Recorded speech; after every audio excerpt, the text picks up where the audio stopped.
He was dressed in his best suit, the one he usually reserved for funerals. She wore pearls. It made her feel more maternal. Arm in arm, they walked up a concrete path toward Shenandoah Valley Social Services, whose offices filled a cheerless metal-sided building.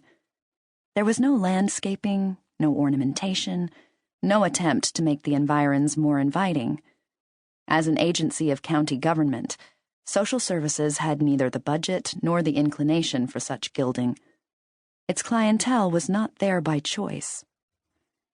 The man paused at the front door. "Remember, we're perfect," he said to his wife. "The perfect couple," she replied. He pushed through the door, and they traveled down a stark cinder-block hallway toward the main waiting area. A sign read, "Notice, no weapons." The room they soon entered was ringed with blue imitation leather chairs and stern warnings against food stamp fraud.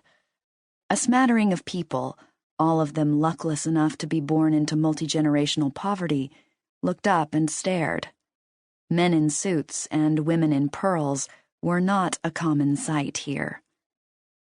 Ignoring them, the man and woman crossed the room and announced themselves to a receptionist who was bunkered behind a thick chunk of clear plastic. This could be a tough business.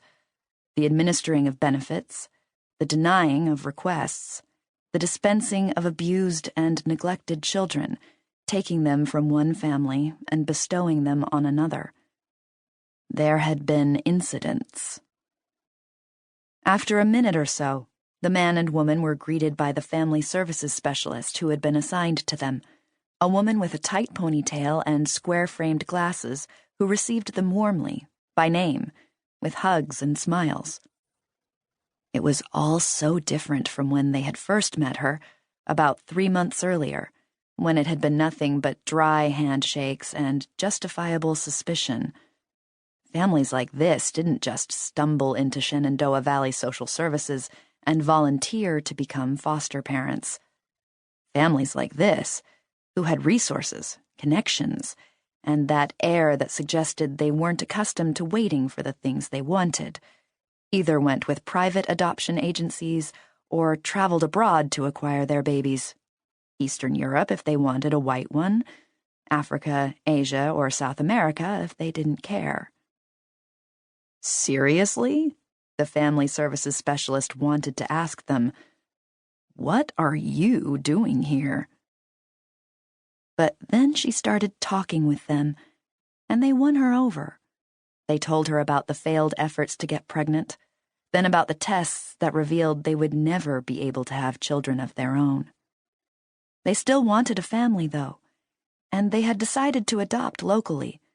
Why go overseas when there were children in need, right here in their own community? They were just looking for a vessel to receive their love. The family services specialist tried to explain to them there were no guarantees with this route. It might be months or years before a baby became available. Even then, they might foster the infant for a time and then have to turn it back over to its birth mother. Adoption was always a last resort. Social services' goal, to say nothing of Virginia statutes, prioritized reunifying children with their biological families. The woman chewed her fingernails when she heard this.